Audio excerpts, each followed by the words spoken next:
और संभल के अंदर प्रशासन ने वही पालन किया है। आज वहां पे सारी चीजें मिल रही हैं।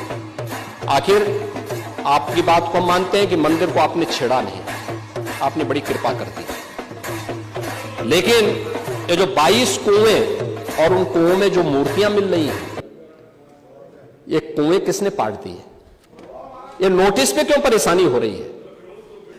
आपके सांसद जिनसे आपकी प्रतिद्वंदिता है, मानता हूं, क्योंकि वहां पे आप में तो तुर्क और पठान का विवाद चल रहा है,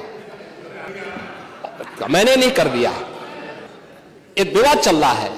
आप उनके सामने, माननीय सदस्य के सामने, आप उनके साथ अपनी जड़ें ढूंढ रहे होंगे, लेकिन ये सच्चाई है, ये सच्चाई है, क्योंकि ये तो है ही। सकीफुल रहमान बर्क कभी भी अपने को ये नहीं बोलते थे कि मैं भारत का नागरिक हूं, वो तो कहते थे मैं बाबर का संतान हूं, वो बोलते थे। आप भी मानते हो किस बात को?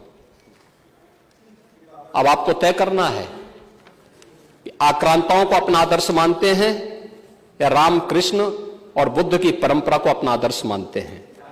भारत के अंदर राम कृष्ण और बुद्ध की ही परंपरा रहेगी, बाबर और औरंगजेब की परंपरा नहीं रहेगी। नेता प्रतिपक्ष कह रहे थे कि वहां की स्थिति ऐसी है कि अगर मंदिर आ भी जाएगा, मंदिर बन जाएगा। मैं कहता हूं, ये तो बाबरनामा भी कहता है कि हर मंदिर को तोड़ करके एक ढांचा खड़ा किया गया। आप तो एक श्रेष्ठ ब्राह्मण कुल में आपने जन्म लिया है, आप तो भारत के पुराणों की परंपरा पर विश्वास करते हैं। हमारा पुराण भी इस बात को कहता है कि भगवान विष्णु, श्री हरि विष्णु का 10वां अवतार संबल में ही होगा, उसी संबल में होगा।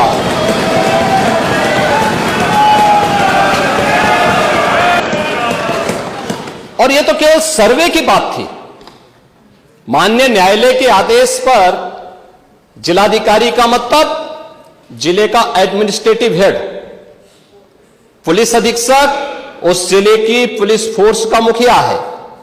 इनका दायित्व है कि शांतिपूर्ण तरीके से किसी सर्वे के कार्यक्रम को वहां पे संपन्न करना, माननीय न्यायालय के आदेश को अक्षरशः अनुपालन करना। और सर्वे 19 नवंबर को भी हुआ, 21 नवंबर को भी हुआ, 24 नवंबर को भी सर्वे का कार्य चल रहा था। क्या यह संभव है? नहीं, 21 को संपन्न नहीं हुआ था। ये लगातार सर्वे का काम चल रहा था और सर्वे के कार्य के दौरान पहले 2 दिन कोई भी शांति भंग नहीं हुई। तीसरे दिन जब 23 नवंबर को जुमे की नमाज के पहले और जुमे की नमाज के दौरान जिस प्रकार की तकरीरें दी गईं, उन तकरीरों के बाद माहौल खराब हुआ और फिर उसके बाद जिस प्रकार की स्थितियां की गई थी वो सबके सामने है कि हम जुडिशियल कमीशन बनाएंगे। ये एक्ट के अंतर्गत ही इस कमीशन बना हुआ है। माननीय सदन में उसकी रिपोर्ट भी आएगी। दूध का दूध और पानी का पानी सबके सामने आएगा। ये लोग सौहार्द की बात करते हैं, शर्म नहीं आती इन लोगों को सौहार्द के बारे में चर्चा करने की। 1978 से जो मंदिर आज निकल रहा है, 1978 से इन लोगों ने कभी खोलने नहीं दिया उस मंदिर को। जो आज बजरंगबली का मंदिर निकल रहा है, जो वहां पर आज 22 कुएं किसने बंद किए थे, इन 22 कुओं को भी वहां पे बंद किया गया।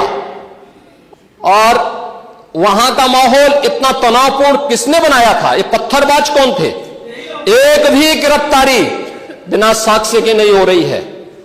और याद रखना, जिसने पत्थरबाजी की होगी, जिसने माहौल खराब किया होगा, उसमें एक भी बचने वाला भी नहीं है।